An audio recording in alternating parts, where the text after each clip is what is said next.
How do we keep people busy? Well, the reality is that even though demand, like overall people, homeowners searching for business is down, it's not gone. So it's just a different type of user. I love going after straight install business on the HVAC side of things. So there's seasonality, obviously more so in the HVAC side of things, but in spring and fall, I'm going after install business. Now, yes, there's less of it, but the conversion rates are higher, and those that are buying can buy more expensive things and they have cash.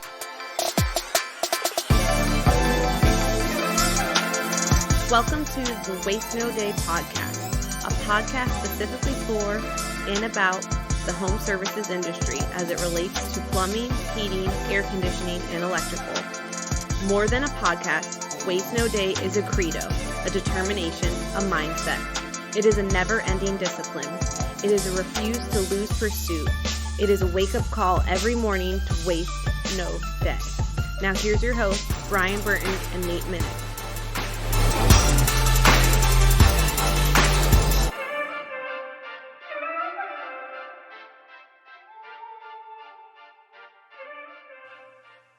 Hey, welcome to another episode of the Waste No Day podcast. Your hosts, Nate and Brian, hanging out with you and looking forward to a great conversation today.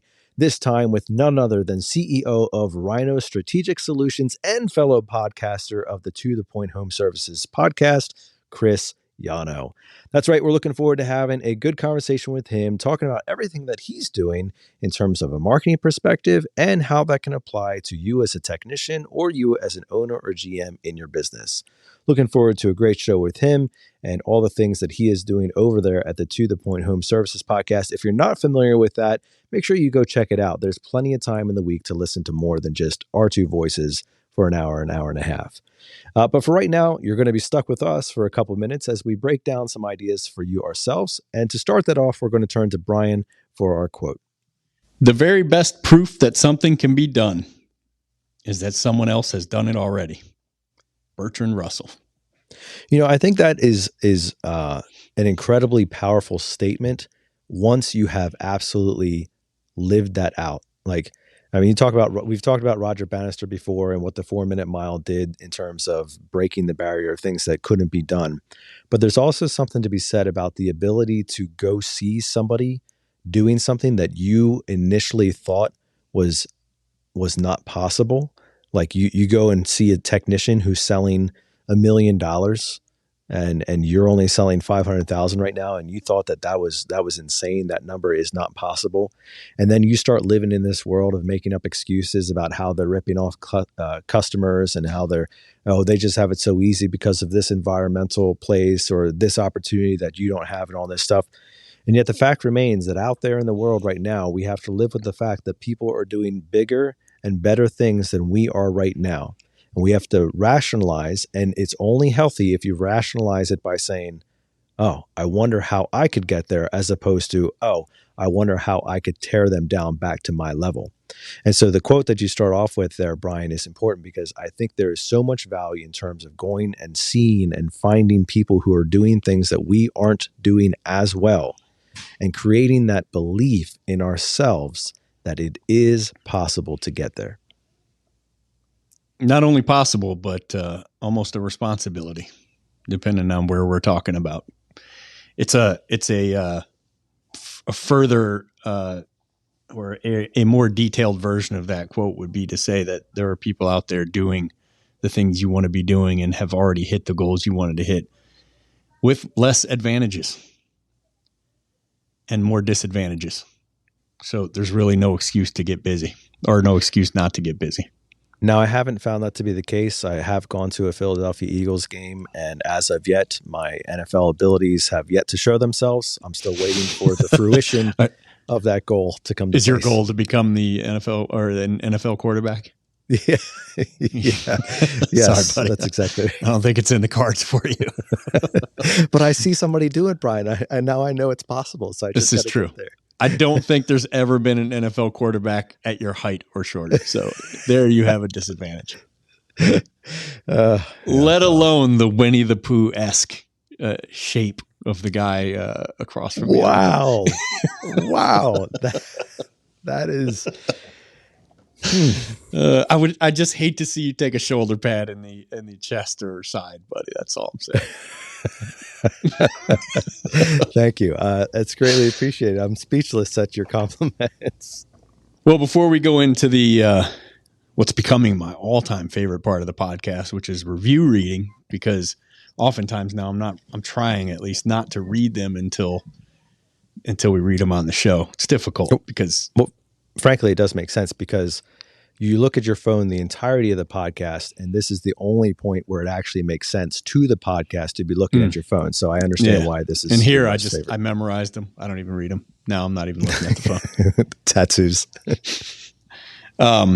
Before we get to that part, I just want to talk about something one of our techs did here. It's just kind of celebrate, dude. He's a big fan of the show, and on top of that is just to say, like, I don't, in a lot of the country, we talk about this probably too much, but at length. In a lot of the country here in mid-October, it's the shoulder season, the slower season, the whatever you want to call it season. We always like to call it training season in Lancaster. It's time to get better, Give me a rainy day with gloom outside and nothing going on. And to me, that's just a day to stay in the gym longer. Like, I don't need a nice, sunny, beautiful day. I got to go do something outside. So it's training season. And we have a tight schedule that we keep here Monday through Thursday. Friday is voluntary role play day. And Jack Johnston, one of our plumbers here, took it upon himself to make a game for today's Friday as we're recording this, to make a game for today's role play Friday. And I think he actually got every member of the team to come in, which is cool because it doesn't typically happen on voluntary role play Friday. It always happens on mandatory role play Tuesday, but not voluntary role play Friday. So he had myself and Kyle Brewer here and his and Jack's fiance Tatum be judges, and they even made us up some Olympic ice skating type scorecards. And there was one objection, and every member of the team, it was all random who went next. Siri picked a number for us, and they had to go up and role play an objection. And the clients were tough. And we just went through every one, and they all got a vote from 3 different judges, and the winner got a gift card to In-N-Out. But it was a really fun thing. We saved all the criticism or feedback, whatever you want to call it, for the end, as I just took notes every time somebody went, and then just had a really good time. Fun, laughs, role play that was probably quite a bit more fun than my typical role play, which is just, it's a grind. You just go over and over and over and over and over until you get it right. And then out everybody goes, and we're having probably a nearly record day today. So kudos to Jack. Kudos to his fiance Tatum, because she came in here on her way to work and hooked that up for us. And kudos to everybody out there trying to keep their training, not only doing training, because a lot of people don't even do training, but much less on a Friday.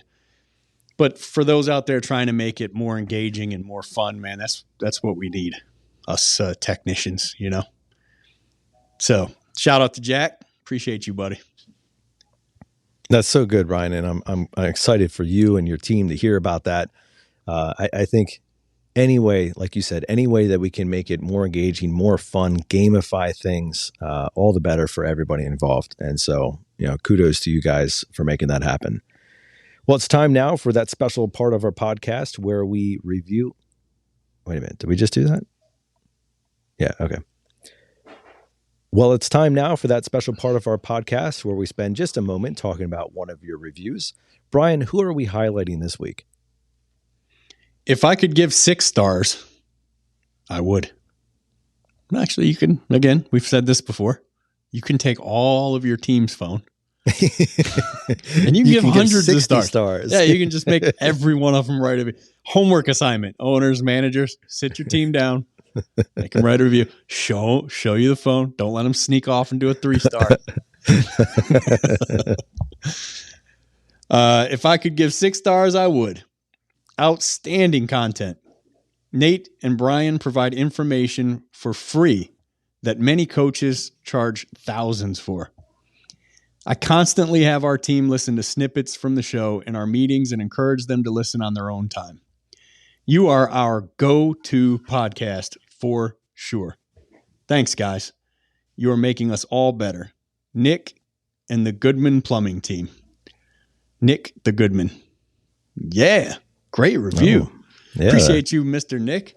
Hey, it's Goodman, like one word, but like good man. You ever watch Breaking Bad? Absolutely not, huh? Silly question.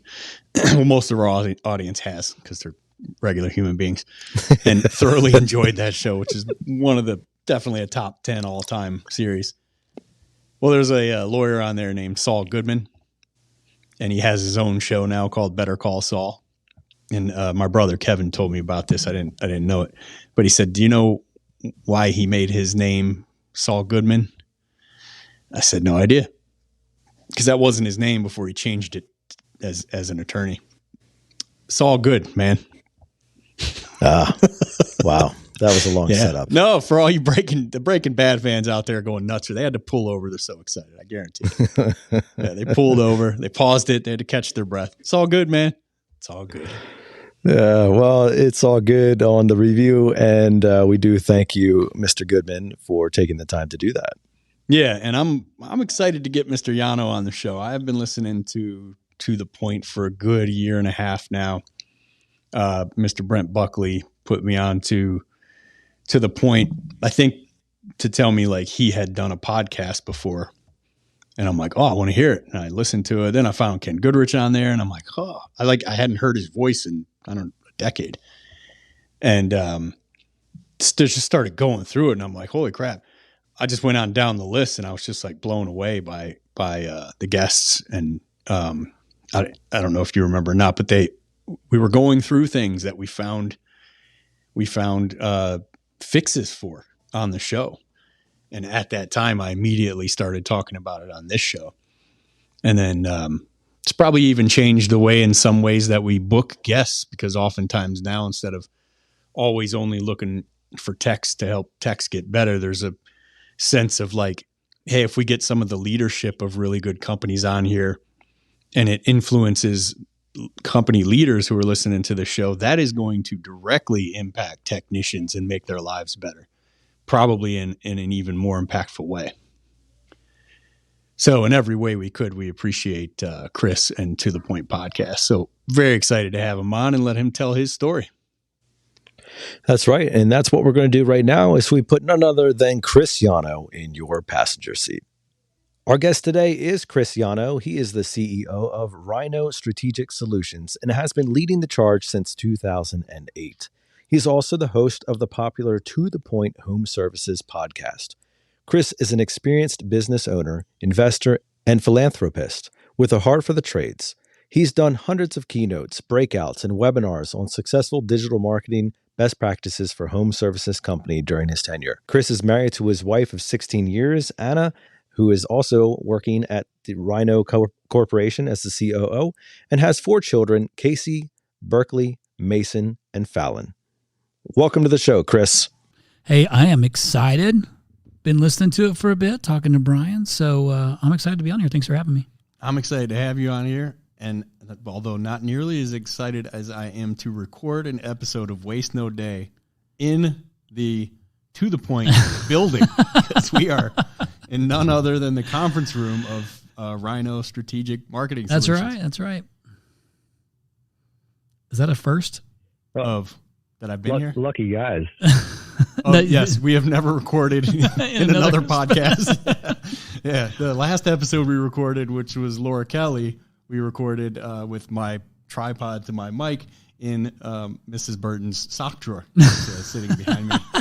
Clean socks, I hope. Loving the fact that we're talking about her sock drawer right now. Well, it's good to have you on the show, Chris, and you're certainly no stranger to the industry. At least for anybody who does things around the podcast circle and in the marketing aspects as well. And you're well publicized in many of the shows and showcases around the nation. But we kind of like to get a little bit of a view behind the curtain. So what is it exactly that got you into this whole thing that we know and love as the trades. And what was your story growing up? Yeah, man. Well, I'll give you the 30,000 foot view of my story growing up. So, though I'm headquartered in Phoenix, Arizona, which is where Brian sits right now. Yeah, buddy. In the Lives. Rhino headquarters. Yes. Not technically in the To The Point studio, but close. Yeah. I mean, we're here in the office. We got some sun issues at this time. It's for a the little studio. bright, here. It's still 100 degrees in Phoenix, Arizona. Sun's shining right into the studio. Just like Pennsylvania with all that sunshine, right, Nate? Hey, it was beautiful today, and it's 50 degrees right now. So Nice. Well, wait a day. Yeah, I actually grew up in Indiana. I'm from Indiana originally, so grew up on a big old corn and soybean farm, farming family, that whole deal. I was there really all the way through college, and then I just up and moved to Phoenix as soon as I was done with college. So now I've actually been here in Arizona longer than I've been in Indiana, but grew up there, and kind of left. I've done a bunch of different things, from race car driving to bull riding to I led a Christian rock band at one point in time. Always tried a bunch of different things, like just trying to figure out, like, where do I fit in? What am I going to do? And once I got out to Arizona, it was more of just trying to figure out who I am and who do I want to be. And never really knew I had, like, what skill I had best. I was trying to figure out, am I a sales guy? Am I a marketing guy? I really had no idea. And at this point in time, I'm like 21, 22 years old. And so forgot my first corporate job, and I had to get it together. And that was at a company called Discover Card. You ever heard that? Discover Card? Discover Card? I don't know this thing. Owned by Morgan Stanley. Well, they have a big... Haven't met him either. Yeah. Harry's a great guy. I'm assuming Morgan Stanley is actually two different people. I don't really know that is or isn't. JP Morgan would probably, yeah. It's okay. Trying to figure that out. Anyhow, first corporate job, I learned, what? I'm actually really good at... college proved one thing right, and that's really, like, my social game is on point. I really know how to talk to people and connect with people, and so I figured out I was kind of decent at sales. So, once I started to realize that I had something here, like I had a real skill in selling, and that there's other alternatives, I started looking outside of Discover Card to find something that might be the start of what's called a career. And it was a Yellow Page company here in Phoenix. So for those who don't know who Yellow Pages are that's listening, if you're very Gen advanced Z, form of marketing. yes, it's a little bit of the old school phone book. If you don't know what a phone book is, If you don't know yet, you will, because it's coming. oh boy, It's going to end all this Google nonsense. sure is. It's going to take over. Anyhow, I got into this world of Yellow Pages, which is print advertising back in the day, and I really liked selling to people, but I had a hard time trying to convince folks that this piece of paper, because I added red to it, made it mean more people looked at it and more people called your business. And I really just had a difficult time connecting the dots on those things. So I wanted facts to support these things, not like, hey, we did a survey and 552,000 people looked at this page. Like, that wasn't enough for me. So once the introduction of online Yellow Pages came a thing, and Google was starting to become more of a thing. Google's 1999 business, but really didn't catch on for a little bit. So I really liked the online advertising piece of it, because it had, like, specific numbers. Like, you could see how many people actually looked at your specific company's listing or called your specific number on the call tracking number. So it gave me confidence in what I was selling, on whether did it work or did it not work, to go back to a customer and say, yes, do this again, or no, don't do this again. So I really started to take a liking to the online space that point in time. So after that, I got poached. I was by far, like, the best salesman for what's called Dex, which was US West back in the day. Quest, Dex, then the names changed 5 million times, especially today. But I was getting poached by another online Yellow Page company who was also selling Google, like Google paid advertising. And they offered me a monster salary that I couldn't turn down, and it was a base plus commission type deal with a monster base. So I took the job, and I went to go work for them, and I made a ton of money working for this company. But here's where my big lesson comes in is it was called yellowpages.com. Is that you remember that place? Actually, I started it. I was in Conshohocken is where I went to go learn all that stuff out just outside of Philly. Hey. And my neck of the woods. That's where I spent like all my training time and stuff was done there. So what I was selling, it has to work in order for me to continue to want to sell something, right? Or what you're selling needs to be executed on, because I'm not going to go and look at you in the face and say, hey, we're going to do XYZ for you, and then XYZ is not getting done. Then I got to go and look at you again, a year later and say, hey, you want to renew, even when I told you last year. So there was a real execution problem, and that to me is an integrity problem, and I have a problem with that. So I learned, hey, I can sell this stuff. I also can figure out how to do this stuff. So I've always been pretty resourceful. I just started learning how to do all the things myself, over the last, bit of time I had with yellowpages.com. And I decided, talk to my wife, and I was like, I'm going to launch my own business. I just connected with the blue collar industry because I grew up on a farm. I kind of come from, a small town world, and you kind of learn how to do a little bit of everything when you work on a farm. Like you learn how to roof a little bit, you learn how to do a little bit of electrical, plumbing. By no means do I have like a great skill set in these things, but you learn Same them. here. You learn those things. So it just was easier for me to talk to my people. Those are my people. So when I started my own business, my wife and I started the business together. We bootstrapped this thing together, and that was my first thing. Is I thought I'm just gonna try and work with the trades, with the folks in the trades, because those are people that I know. And that's kind of how, the birth of Rhino got started, which back in the day was actually called Brickyard Marketing, because I was in the state of Indiana. I wanted folks to know I was local. The nickname of the Indianapolis Motor Speedway, which houses the largest sporting event in the entire world, the Indianapolis 500. Just in case you didn't know, PSA. Did not know that. Nickname. Largest by what measurement? In people attendance. Really? 300,000+ people at one single day event. Largest in the world. So, but it was nicknamed the Brickyard. So I thought people will know I'm local. The name of the company is called Brickyard. And that worked, by the way. So this is like 2008 at this point in time. So, I didn't come from a whole heck of a lot. I come from a farm town, but I learned a lot of things as a kid, work ethic, because you got no choice. I got 2 sisters, only boy. But you learn work ethic. You learn that your word is your bond, integrity means something. And I was raised right. My parents raised me to be very, polite, caring, empathetic, things like that. But also my dad raised me to take note. So, but I learned all of these things, and so a lot of it set the tone for why I was even willing to take the risk to start my own business, but then also the integrity I wanted to pull into the business. So I kind of learned on somebody else's brand on how to do things and also what I didn't want to do before starting my own business. So here it sits today, a large operation that's been around for 16 years, 130 full-time employees, another 70 part-timers, and all focusing on doing digital marketing for the home services industry. So here I am doing the same thing every day for 15, 16 straight years, working with contractors. But I'll tell you, dude, this has to be your favorite time of year to take a phone call. Oh, babe. Well, just year in general. This year in general has been fantastic. But I've worked with some of the biggest, in the industry, small guys, medium size. I know everybody. All of the biggest. Right? Yeah, for sure. So I've had a lot of different experiences, a lot of different war room conversations with doors closed that people would love to know. I'm like a vault. I know way more stuff than I should possibly know about people. Today, buddy. Just FYI. Well, I'm a vault. Going with it. Good luck. Good luck. But yeah, so that's how I kind of ended up where we are today. And now I get to share all that shit across the podcasts, over the last few years. It's been pretty fun.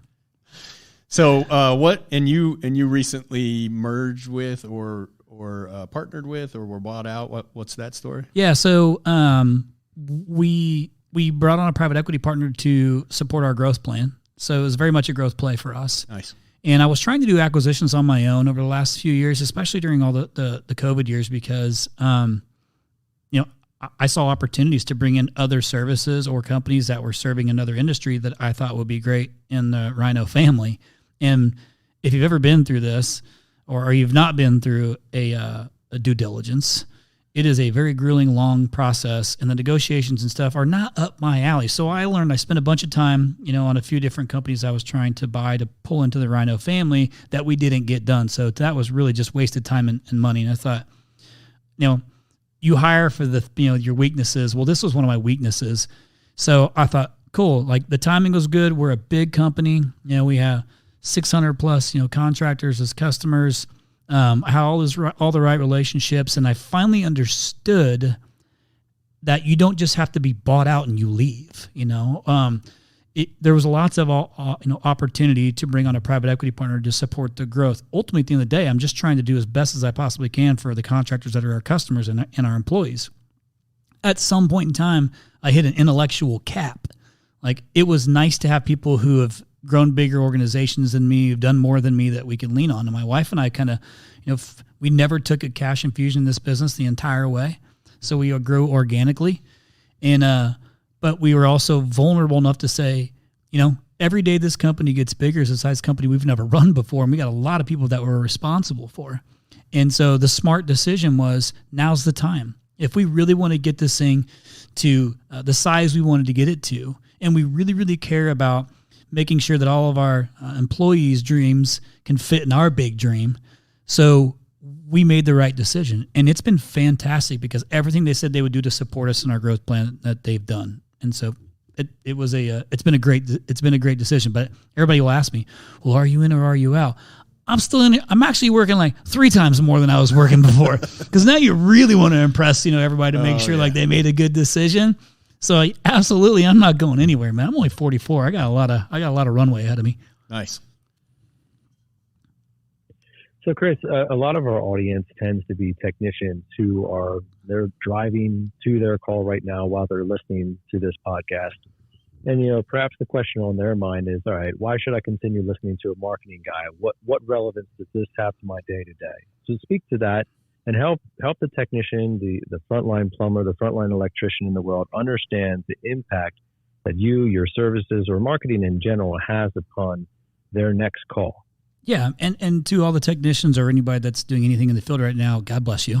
It is I'm so grateful that this industry has been deemed an essential business, because it is, and I've wanted to yell it forever. So COVID exposed that for us, and I'm grateful.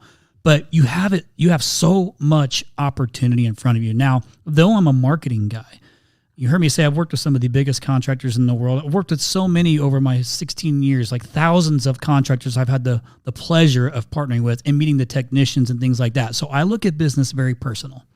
What my team does impacts a company positively or negatively. And the way I look at it is, there's human beings behind every brand. Like, maybe my employees see, we're working for ABC Contracting today. I see beyond the brand and see the human beings behind it, like you, the technician. And I have a responsibility to grow and scale this company, which also gives you more opportunity to do more within the business. But just because I'm helping grow the business by bringing in new customers, you, the technician, got to do more. So you can't just do the day-to-day. And, you can be a great technician if you wanted to be. You can go and run the jobs and have go backs and like do all the just what the job is. But you could also be listening to podcasts like this and getting ideas on what can you do to make yourself better. What realistic opportunity do you have besides just being a technician? Because you're in a very valuable position. You're in a very critical position. And last time I checked, with all this AI buzz this AI stuff ain't taking your job. Has yet to turn around. AI is not going to go and install an air conditioner. AI is not going to go and, so your job's not going anywhere anytime soon. There's only more opportunity for you. But I think what happens too, and maybe you've experienced this before because we haven't had enough time to talk through some of these things, is maybe you don't understand what you can do with this job other than just being a technician who comes in and runs the jobs and does a great job and goes home. Maybe you've got more opportunity to learn how to be better at customer service, because you're always, you're connecting with the customer. how do you even recognize you need to be better at customer service? Like maybe you got to ask, hey, you know what? Like, what could I be doing better? Maybe you go and ask your peer, what could I be doing better? Or go ask your boss, or your lead, what could I be doing better? Like, what are you doing to make yourself not just be another technician or installer or service, whatever.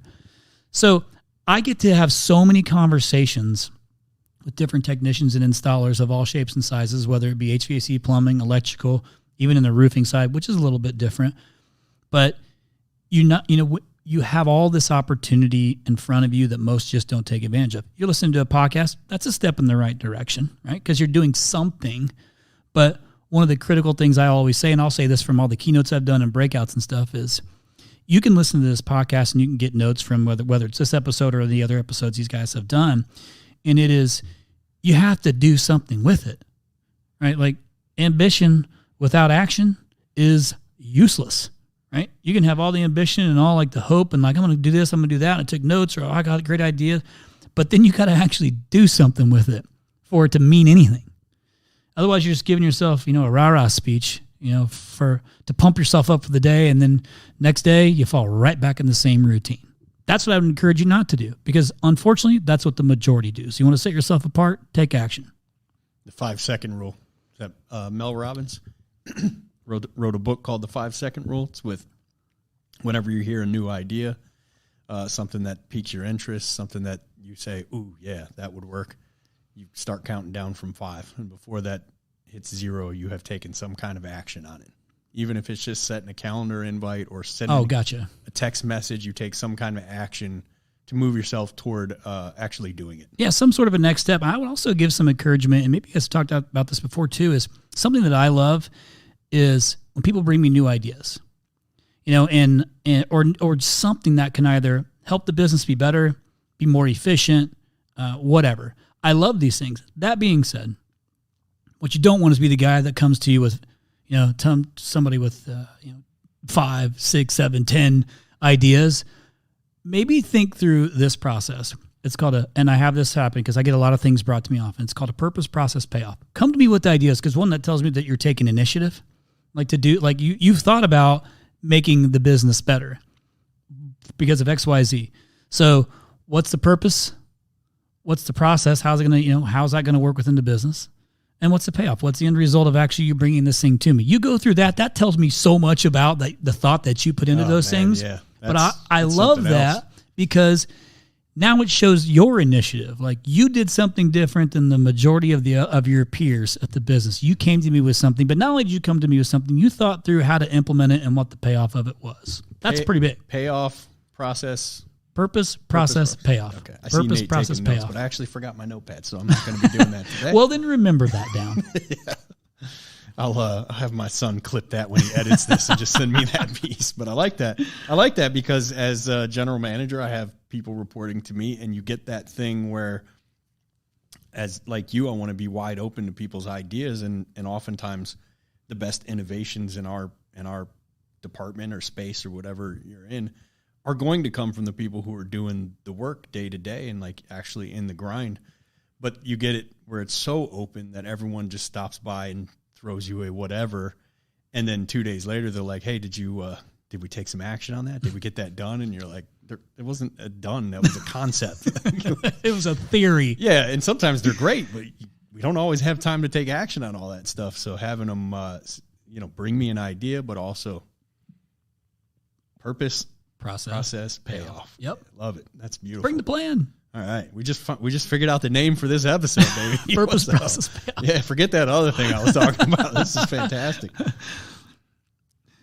Well, Chris, it is that time of the year when a lot of guys are examining their process, or should be examining their process, in terms of understanding if there's anything they've cut out, if they've added anything that isn't supposed to be in there, or even if they have a process in general.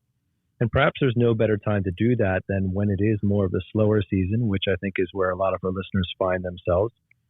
And so I was curious if you could draw some correlation between the strategies that you take in terms of making a solid marketing campaign and applying those to me as a technician in the field. What are the things that I can do to market myself better to my client, to the people that I'm seeing and serving today, maybe even to my peers, to my boss? What are some strategies from a marketing paradigm that I, as a technician, can apply to improve my, well, for lack of a better word, my marketability? Man, that's an interesting question. Nobody's ever asked me a question on how does marketing actually help the technician. Dang, I owe 10 push-ups because whenever someone says that's a great question to one of us, the other one has to do 10. Is that what it, well, just to start tallying it I'll up. wait. I see you. I'll wait. That's why you're so much stronger than I am, Brian. I noticed that he's got some guns on him, man. He's been doing a lot of push-ups. We know who's the best question asker of the group. You would think I tune out most of the time while Nate does the interview because he is an assassin at this. I think that like if I was going to put my technician hat on, here's what happens in this, because you mentioned slow season. So like we talked, there's a couple different things I need to talk about. Slow season is the ideal time for if you're indeed slow and you're kind of sitting around, you have more time to sit around. Well, let's call it. Nobody wants that because if you're sitting around, you're not making any money. Yeah. Right? It's costing money. So best case scenario is find ways to make yourself better at XYZ, whether it be soft skills, if it's your technical skills, you do something to make yourself more valuable to not only your current, to yourself, but to your current employer. Like by doing anything like that, you're increasing your value, and you're increasing your skill set. So find things. And if you don't know, guess what's a nice little feather in the cap? Go ask your boss, and figure out, hey man, what's something I could be doing to just be better? You're already a great employee. Yeah, but what if I want to be even better? Like, what else can I go do? I love when people ask me those things too. So no, don't ask that question unless you're prepared to take action. Then take action, yes. Well, purpose, process, payoff. Yeah. So you have to take action. So I'm saying ambition without action is useless. The worst thing that you can do, one of the worst things you can do, is go and ask your boss, what can I do to be better? And then not do it. Because now no one's going to believe you, right? You've got a trust issue. And what was supposed to be a good thing is now turned into a black eye, right? So if you're going to do it, do it. But don't be afraid to ask for help. If you have a mentor leader in your life that you know helps people regularly, and you ask that person what you can be doing better or how you can take some action, and the response you get is, I don't know, do whatever you want. You've probably asked that question a few times and taken no action. It's really good. It's the exact response that a leader gives to the person that's nonstop asking how to get better and taking zero action on it. Or you have a crappy leader. If you have a good leader. So we started on that. Gotcha. Okay. If he helps people, she helps people regularly, and you're going to him or her and asking a question, and you're getting kind of the cold shoulder, it gets to this, like at some point you want to stop casting your pearls to swine. You want to stop pouring into a vessel with a hole in it. Because if there's no payoff, if there's no return, and oftentimes for a leader, I know myself, I know Nate, and Chris and I are just meeting for the second time, but I've been listening to Chris for a year and a half now, so I feel like I know Chris. I know that the payoff for us oftentimes is just, if not the majority of the time, is seeing someone get better. For no monetary increase to us whatsoever. It's just, if I give someone advice and they take it and they get better, that is a payoff. But if they don't take it, it's a deficit. It actually draws out of our account. Yeah. So you have to be prepared to jump all over that advice, and then maybe even make it a point to show that you did, and give some feedback. Yeah. Whether it worked or didn't. What else can be done, like or maybe to prepare for a slow season? Or so from a marketing perspective, that's where companies like mine earn their stripes. It's easy to look like a rock star when demand is high, call count's high, the board's full. This is where having focused on this industry for 16 straight years has been helpful, because no matter how big or successful a company is or looks from the outside, 1,000,000% in spring and fall, depending on where you're at. Like here in Phoenix, we really have 2 seasons. You know, like December, January, and February are the worst here. Everybody's scratching and clawing for things. A lot of people take it off. Like they just take those months off. We don't get that luxury. In HVAC. In HVAC. Yeah. All the other trades are fine. Yep. HVAC specifically. But yeah, you have to, you know, this is when you have to learn, okay, there's a preseason and a postseason. So let me just go ahead and reference like the Northeast, since that's kind of where you guys are from. We got true 4 seasons in the Northeast. We got a winter, spring, summer, and fall, but we actually see like changes in climate. And spring and fall are the challenging seasons. So how do we keep people busy? Well, the reality is that even though demand, like overall people, you know, homeowners searching for business is down, it's not gone. So it's just a different type of user. I love going after straight install business on the HVAC side of things. So there's seasonality, obviously more so in the HVAC side of things. But in spring and fall, I'm going after install business. Now, yes, there's less of it, but the conversion rates are higher, and those that are buying can buy more expensive things, and they have cash, which is nice. So people are thinking, I'm going to save a little something if I just wait. I limp this thing through into spring, and there's like this 3-week gap at the end of a season where I just hammer the postseason buyer, the postseason install guy or gal or homeowner. Same thing right before the season. You know, right before the season ramps up, those who didn't take care of their air conditioning or furnace or whatever it is are going to try before the peak season, thinking it's all a psychological, like, cost savings, you know, decision. So that theory has been proven years ago on that one. So that's something that we go after here to try and keep them busy. But there's a gap. There's a gap still in between the seasons where we got to hope Mother Nature helps out a little bit in the HVAC world. If not, you, the technician, want to go and drum up some business, start joining some different groups. You know, getting involved with, I don't know, if your company does any, it's like sponsorships of ball teams or whatever it is. A lot of people will go and like stroke a check for $250 or $300 or whatever for the local ball team, which is great. But what if you actually like went to a game and, as you know, with your stuff on and just connected with the parents? If you're an introvert right now, you're thinking, oh, absolutely not. I'm not going to talk to anybody right now. Yeah. But just by going and being there and talking to the parents, you know, it's just like you can easily go and do things to try and just put the brand out there, because brand is so important, and it's never been more important than it is like right now. So those are things that can be helpful, and just, you know, the better brand equity you got, the better the slow seasons, I use air quotes, you know, are going to be. So as a really, we'll say what it is, legend in the home services marketing game, podcast aside, you're just a well-known name and a well-known brand. You recommend working with pretty much all of the biggest companies in the business. Still recommend doing this kind of thing for branding, showing up at the baseball game, probably like the food drive, stuff like that, just getting the name out there. Yeah, man, think about it. You have a brand story to tell. Like you were just talking to, you know, our friend Goodrich, who's a good friend of mine too, and they've got arguably one of the best brand stories. But you got to live the brand. Like if you truly believe in whatever it is that makes up the brand, and say that's your core values of integrity, or like really wanting to be a part of this, or giving back, you know, which is a big deal to me. You got to go and do those things regardless of brand equity. Everybody stops doing it.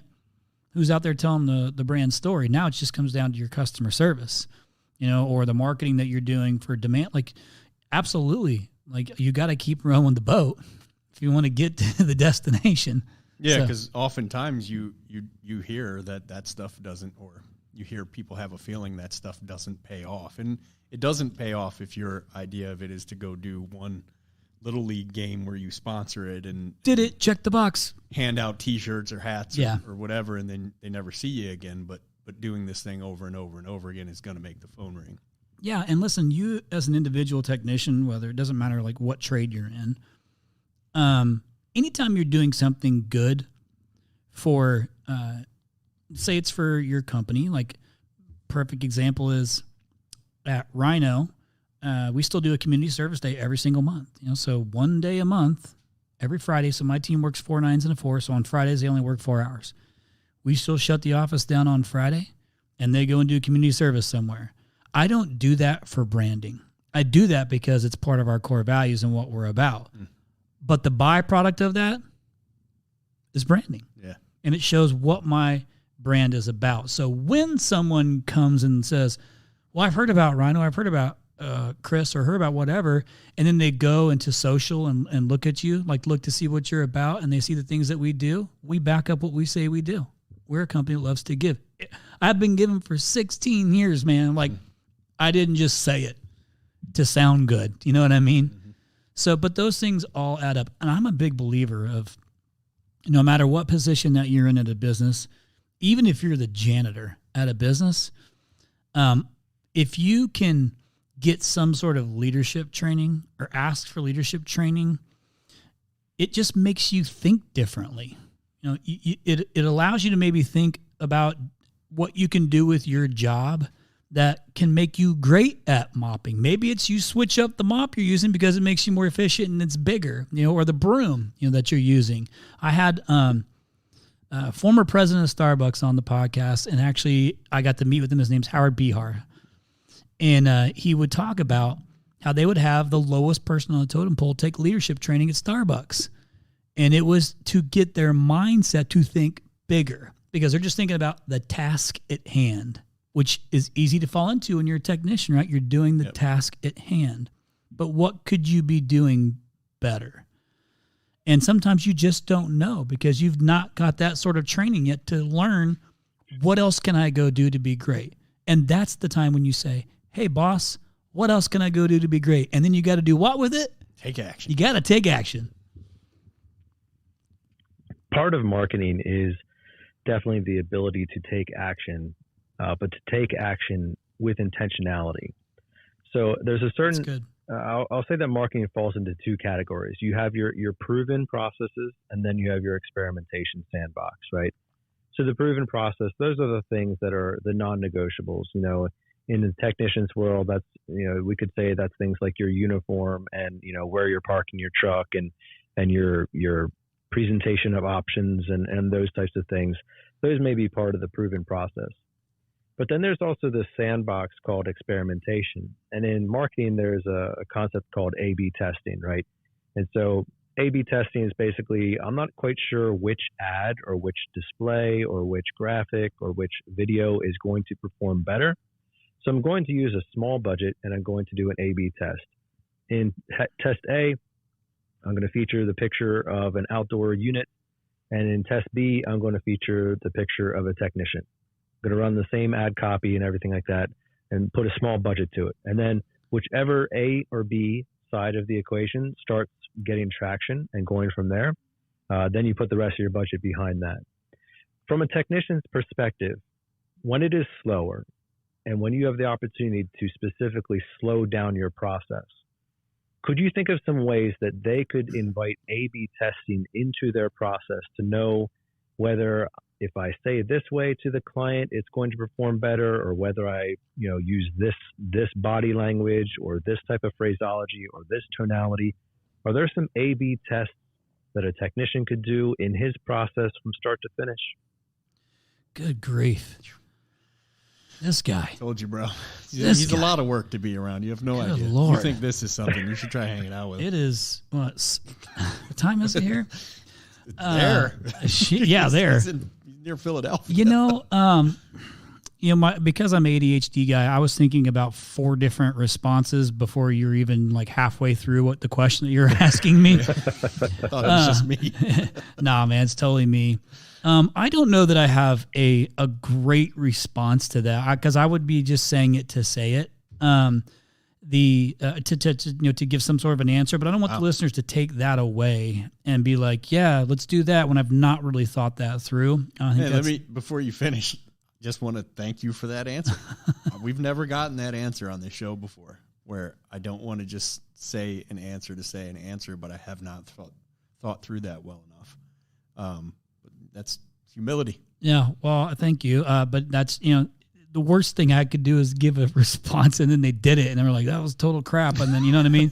So I'm not trying to make things more difficult, but I will say, like, maybe I can just share a few things that came to mind when you said that, if that's okay.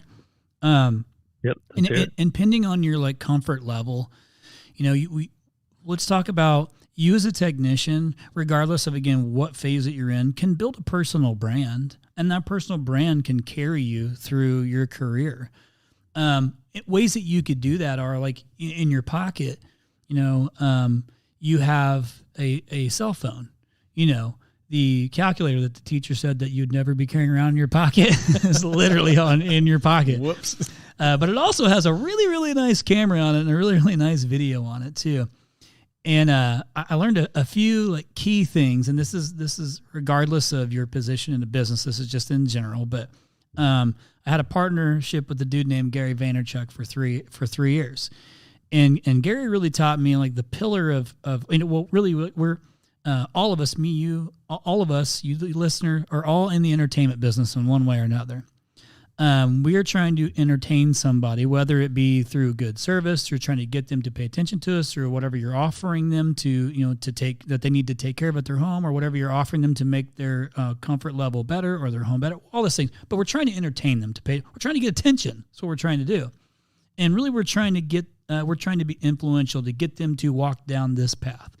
But you, as the individual, can start to build your own personal brand. And here's what you can focus on. There's two main things that you can do. You could record a simple video, and it doesn't need to be anything amazing. Don't worry about quality.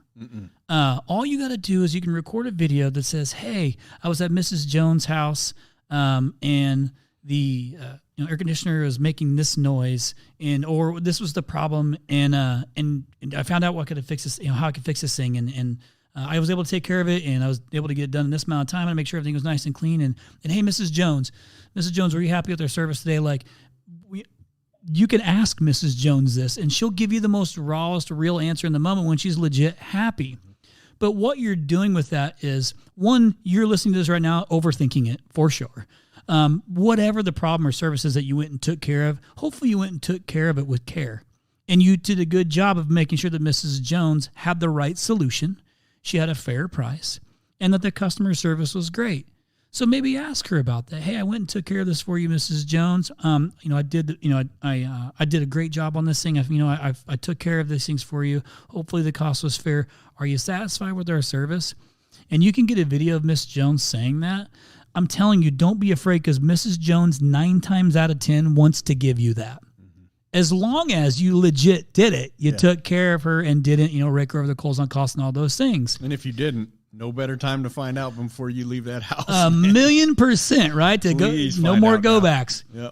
But you'll find out if you did those things with the right intention and integrity, and you can get a video of it, it's more normal now than ever to get video of stuff. And most people are used to it. I deal with this often across lots of different contractors where we're saying, hey, go and get some video. The technicians that actually step up and do it, we find out that they were nervous initially. They did one, and they're like, okay, actually this was pretty easy to do. So, but it's one thing that you can do to help set yourself apart is if you're recording yourself, giving some education, and if you're a little bit entertaining, that also helps. But those are little things that you can continuously do and post. And if you're in social media groups, maybe you're giving some educational tips on like what they need to look for in different seasons, or what to be prepared for. Or if you have a cabin, you need to winterproof your cabin. What should you be doing? Should you be shutting the water off? Like, giving these videos and then posting them starts to allow you to build your personal brand. You're just giving by education. Mm-hmm. Little things. Don't overthink it. And you become an expert. You become an expert. And a known expert. And perception is reality, baby. So when people see that and they see you and they don't know who you are, but they hear you giving things away for free and educational tips that help them even when they don't need it, you begin to build a phenomenal personal brand. Yeah, people think I'm a plumber from this show. It's crazy. I'm third generation and did it for most of my life, but I'm still not a plumber. I don't know. I'm a pool cleaner, so. There you go. I'm kidding. Chris, you mentioned ADHD there a minute ago, and it made me think about distraction. We live in a distracted world, and everything is vying for our attention, whether it is advertising, commercials, whether it's people that we're talking to, our careers, things that are going on at home. There's so many distractions that are attempting to secure our attention on our focus. And from a marketing perspective, one of your key goals is to basically get, 5, 6, 30 seconds of that person's attention. If you can get it in full, fantastic. If you can get it in partial, you'll take whatever you can.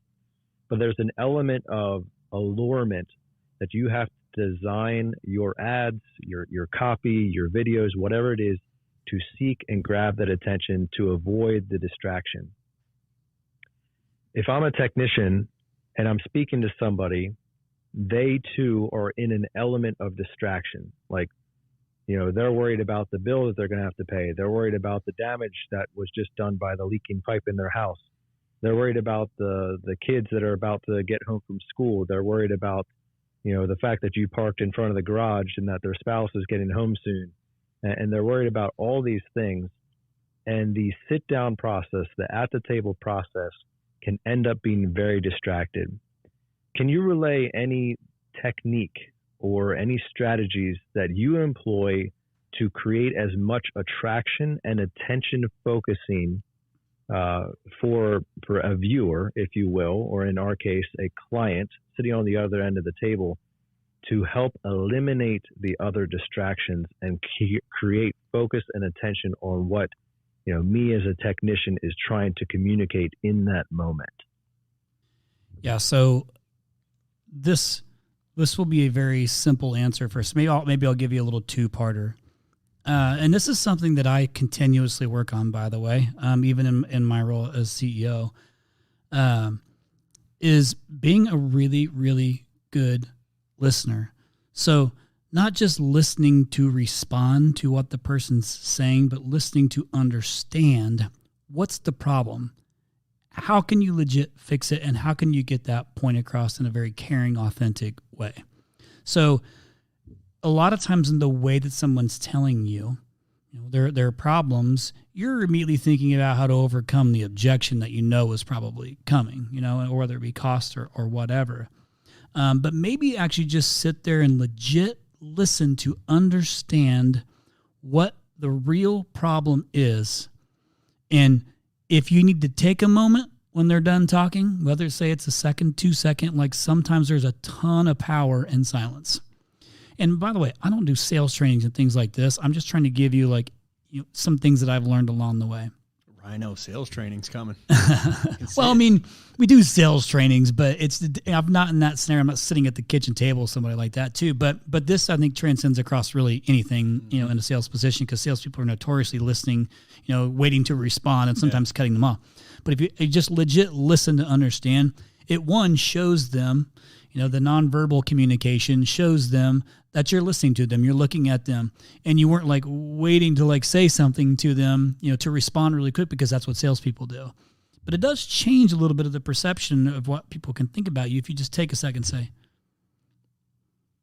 yeah, Mrs. Jones, I completely understand. So what you're trying to do is X, Y, Z. Obviously, this is a very but you took the time to listen and understand what the real problem is. And that comes across, especially if you're legit and being genuine, as, I'm really trying to understand your problem so I can fix it, because that's all they want you to do is fix their problem. They just want you to fix the problem. They don't want you to be in there in the first place, right? More often than not, where people aren't reaching out to you and bringing you in because it's a want. It's a need, it's a need to solve a problem. But it's also a pain, and there's, anytime you can create an emotion creates an action. And the emotion I want them to feel when they talk to me is, this person really gets it and really understands and really cares and is going to take care of me. And I'm going to start that process by really listening to you and paying attention to you and letting you know you've got my full attention. And then I'm going to give you the best response that I can based on the skill set that I have and the options that I have for you to fix your problem. That's it. Listening. Really listening to understand. Keith Mercurio is a guy who, it challenges me every time I talk to him. And I'll say something like, oh man, thanks for being so humble. And he's like, you're not humble, or I'm not humble. He always calls me out. Things we just say, but he always challenges me to get better at legit listening to understand versus just listening to respond. It's powerful. Yeah. Well, speaking of listening, I know we have some other time commitments we need to get to today, but we would be remiss if we did not mention the fact that you're a podcaster yourself. Why don't you wrap us up with a little bit of head knowledge? If somebody is not aware of what To The Point is, talk to us about that and what you're doing over there. Yeah, man. Thanks for asking that, and I'll make it fast too. To the Point Home Services podcast was literally just another platform for me to give back to the home services industry, whether you're an owner, GM, private equity technician, doesn't matter, wife of a husband of a, doesn't matter. That was a little shout out. Again, Mrs. Burton is sitting behind us. That was a shout out to Miss Burton. It's a podcast where I brought on all of these other, not only owners, but GMs and different sales guys and trainers and things like this to extract the skill they've had from their experience over all these years and then share it with all those listening. So that way, if they might relate to one and they can move past the hurdle, much like your podcast, trying to help the technicians think through different things it's the same thing.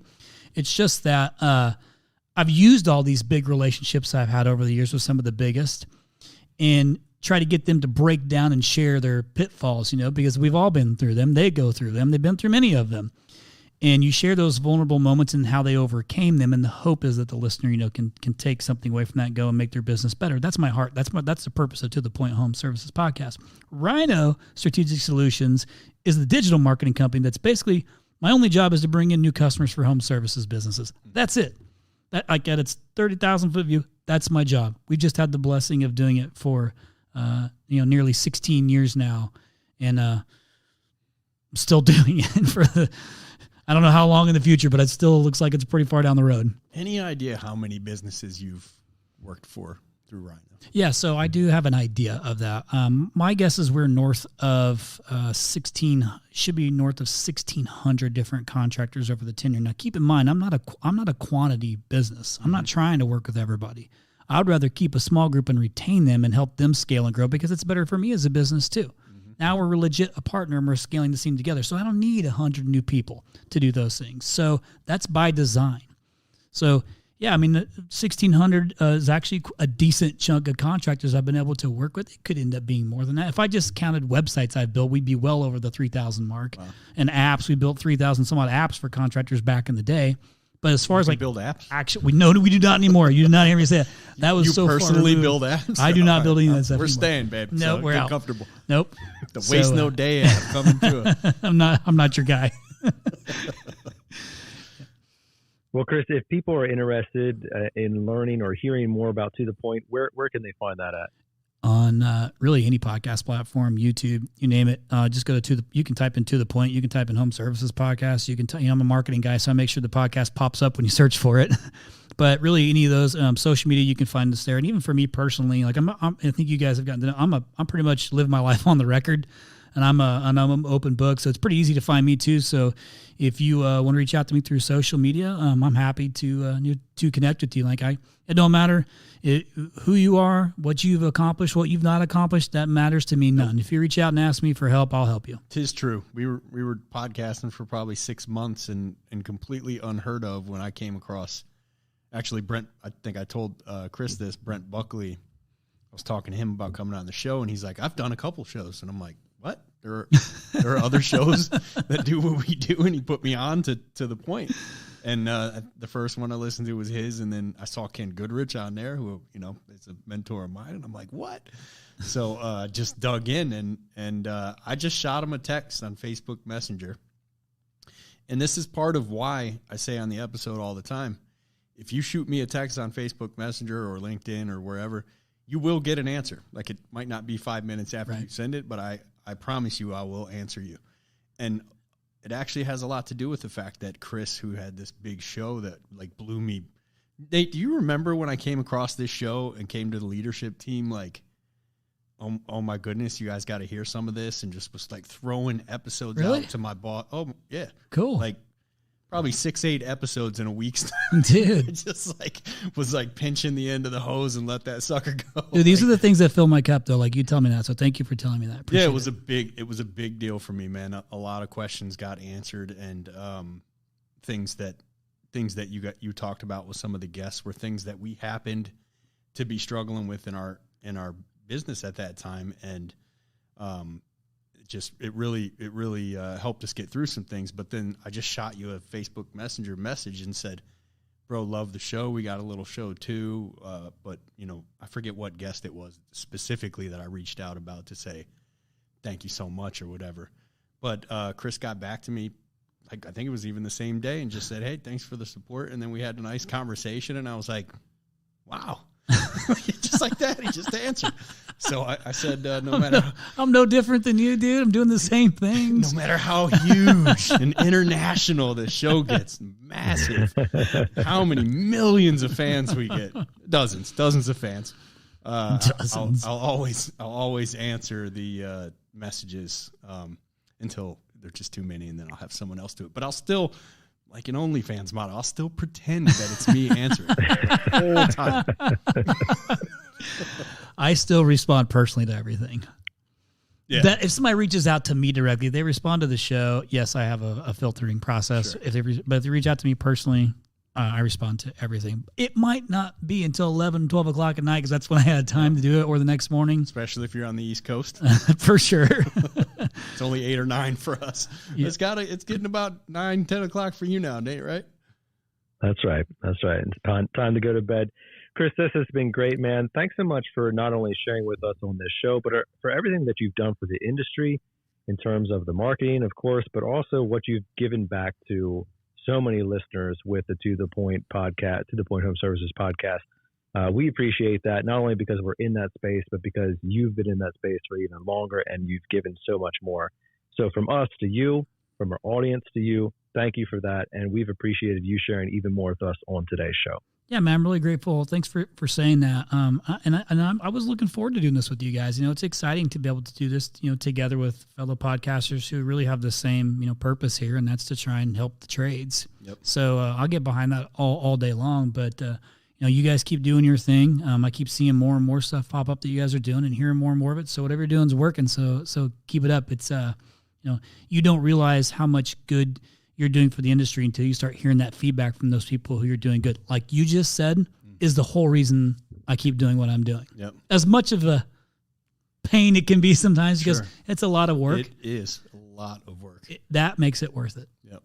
So, yeah, it really does. And we say it every week. And again, go to the point. I'm just ending on a call to action. Listen to the show. I know a lot of you are listeners already because I've talked about it for a year and a half now. If you listen, you enjoy it. I can't tell you, not everyone's going to reach out to Chris and tell him how much you appreciate him. But, man, if you're scrolling down anyway and you're about to pass that review part, thank you. At least just hit the 5-star button. And if you're really feeling it, give him a little message about what the show's done for you. I've said that for so long. And then, like, just a few months ago, I said, you know what? I hit the 5-star, but I had never written you a message. So I just said, screw it. I'm doing it right now. And I left a written review. And I believe he, like us, doesn't charge anything. We don't play commercials. We don't try to sell you anything. He never ends his show with, like, you need to be on Rhino marketing. I've never heard him do anything like that. The least you can do if you're taking something from it is the one thing we ask you for. Is hit him with a 5-star or write him a nice message. It goes a long way. Absolutely. And it really does help with the guests that you can get on the show, because when you're reaching outside the industry, a lot of the booking agents look at what your reviews are. And if it's 16, they're going to tell you he's busy. Like, sorry, Mike Rowe's tied up right now. If it's 1,600 or 16,000, you have a much better shot of landing these bigger guests. And if you want to hear these bigger guests, write him a review. Absolutely. Cool. Well, hey, that's a wrap for this podcast. We hope that you enjoyed your time spent with Chris. It was good to hear from him. He has so much industry knowledge and expertise that is valuable not only for technicians, but owners, GMs, and everybody in between. If you're interested in learning more about him, he is all over social media. You can find him. He is the CEO of Rhino Strategic Solutions, as well as the host of the To The Point Home Services podcast. And while we're mentioning that, there is plenty of time in the week. So we are not a jealous audience of our show. There is plenty of time in the week to listen to this show, to listen to his show, and to listen to plenty of others. So please educate yourself and get involved in multiple different perspectives. It will make you a better person. That's it for this show. We hope that you enjoyed it. And we want to leave you with our weekly challenge, which is the same. Choose to wake up every single morning and waste no day.